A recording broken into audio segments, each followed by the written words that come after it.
Do I love to hate this lens, or do I hate to love this lens? Let's talk about it.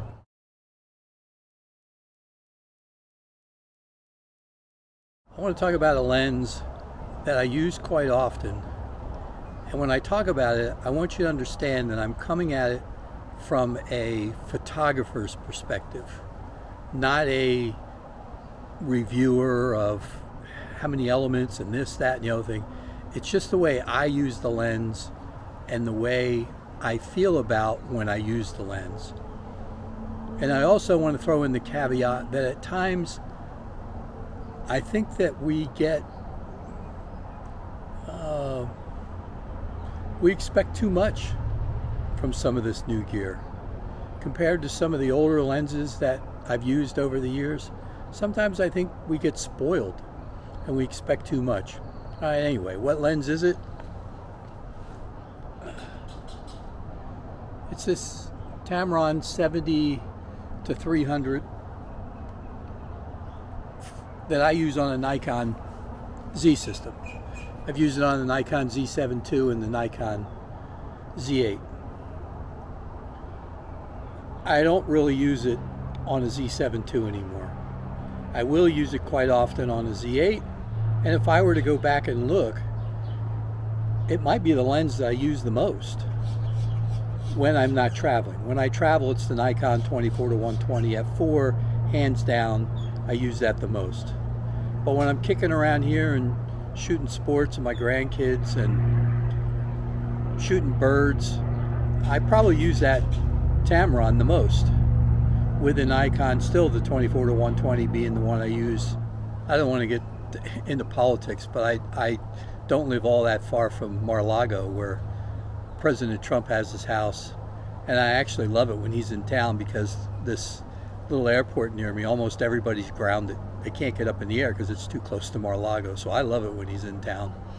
Anyway, back to the lens. When I shoot portraits, I use the Nikon 1.8 and the Voigtlander 75 and sometimes the Voigtlander 50 lenses.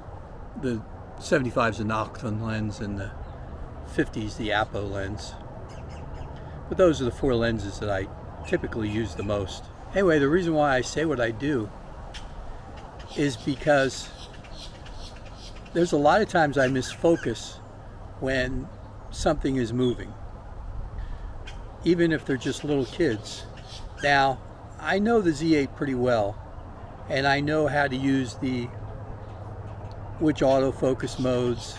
I use it on the continuous mode, and I use it on a little bit more of a wide area rather than a single point when I'm shooting sports. So I have tried quite a few different ways of using it. When it's on the AF continuous and not on the single point but a little bit wider area, I do get a much better response from that lens.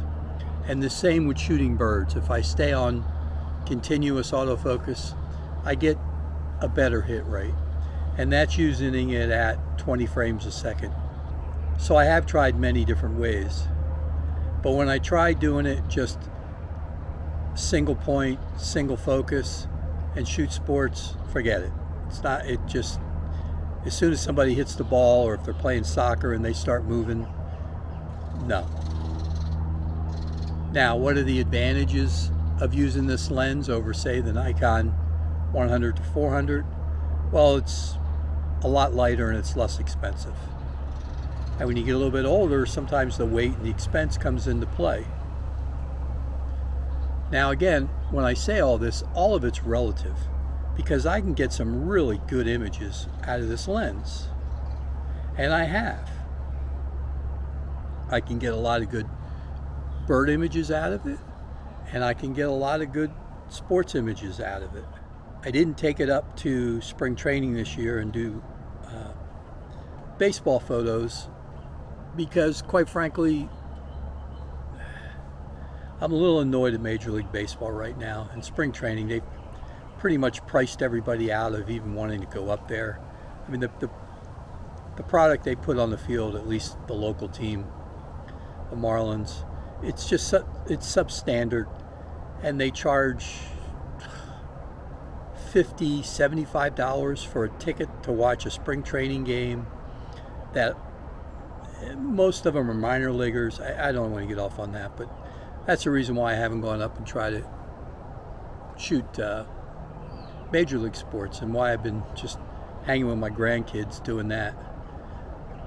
So if you understand that, and you know that you're going to miss some shots, and the focus isn't quite as crisp as some of the S-line lenses that you can get out of Nikon, if you can go into it with that understanding, the lens will be fine for you. I've used it for at least a year, I think going on 2 years now. So I have a lot of experience with it. And if I had to buy it all over again, would I buy this over the Nikon 100 to 400? Yeah, I'd probably still buy the Tamron just because of the cost and the weight. It's really those two.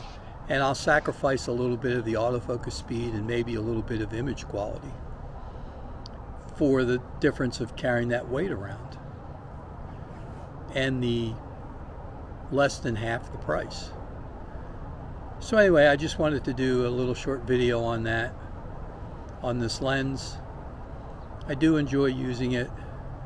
I do think it's a good value for what you're paying for it, but with the understanding that at times it will frustrate you.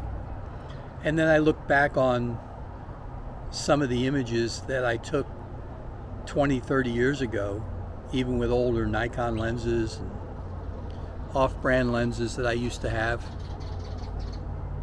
This Tamron lens is vastly superior to some of those images.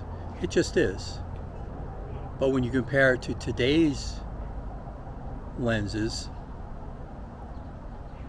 it's an average lens. It's not an above average lens, but you pay an average to less than average cost, and you sacrifice the fact that it's not a strict f4 lens. It's a f4.5 to 6.3, and it gets to 6.3 pretty quick. You know, it's a variable aperture lens. It's not a fixed aperture lens, so you sacrifice that as well. So when you keep all that in mind and understand what it is you're going to sacrifice for that weight and that price, again, I would still say I would probably use the Tamron.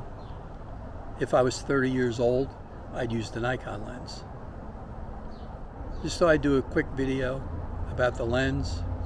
I've been doing a lot of platinum printing lately, and I've even started looking for images strictly to transfer to platinum, because platinum has its own look. And if you are interested in platinum printing, go back and look at a couple of my recent videos, and I think I'm going to do another one here pretty soon about platinum again. So please like and subscribe, keep in touch, and until next time, take good care. Thanks for watching.